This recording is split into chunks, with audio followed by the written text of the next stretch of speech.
সব মিলিয়ে আমার খুব বেশি একটা টাকা থাকে না। তুমি তো আমার কাছে খুব বেশি এক্সপেকটেশন রেখো না। আচ্ছা ঠিক আছে। বেরো।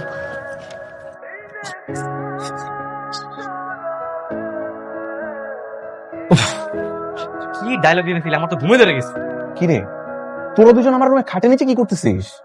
আমি বলছি ভাইয়া, ওর ধারণা ছিল আপনি আপুর সঙ্গে সারা রাত এই সাংসারিক আলাপি করবেন, তাই প্রমাণ দিতে আমাকে নিয়ে এসেছিল। আমি বাবা প্রমাণ পেয়ে গেছি। ভাইয়া শোন, আজকে না তোদের বাসর রাত, এই সাংসারিক আলাপ সারা জীবন করতে পারবি। আর আজকের দিনটা অন্তত একটু রোম্যান্স কর তোরা। এখন তো এগুলো তোর কাছ থেকে আমাকে শিখতে হবে। বেরো রুম থেকে। দেবর বাবু আপনি যান, আপনার ভাইকে আমি দেখতেছি, আমি তো আছি নাকি। অল দ্য বেস্ট ভাবি, আপনাদের সাংসারিক জীবন সুখে হোক। চলো চলো চলো। সোহান, ওই সোহান, কি হয়েছে বল। দোস্ত তুই আমাকে বাঁচা, তুই না বাঁচালে আমি একবারে পুরো শেষ।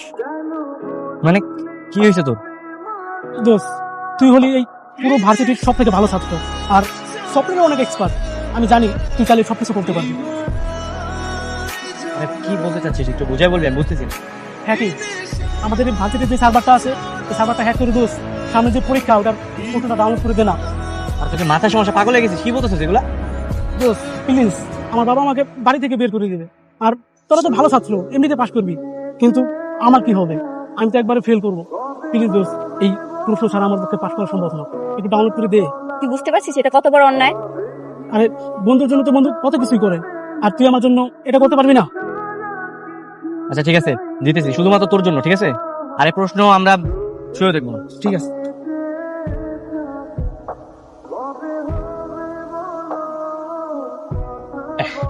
ডান, এই নে। ইয়েস, এটা কিভাবে করলি তুই?